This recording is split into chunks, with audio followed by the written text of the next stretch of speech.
জাকসু নির্বাচনের ফল ঘোষণায় চলছে তালবাহনা।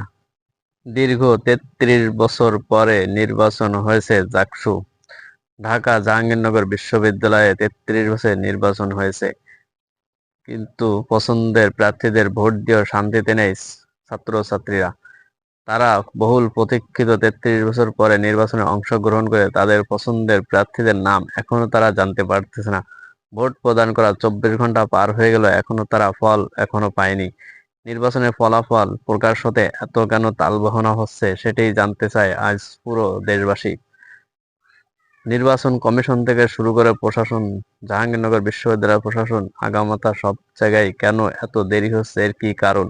কয়েকটি ছোট ছোট কারণের জন্যই ২৪ ঘন্টা ওভার হয়ে যাওয়া কখনোই মেনে নেওয়া যায় না। হয়তো তারা কোনো ছলচাতুরি করার জন্যই চেষ্টা করতেছে।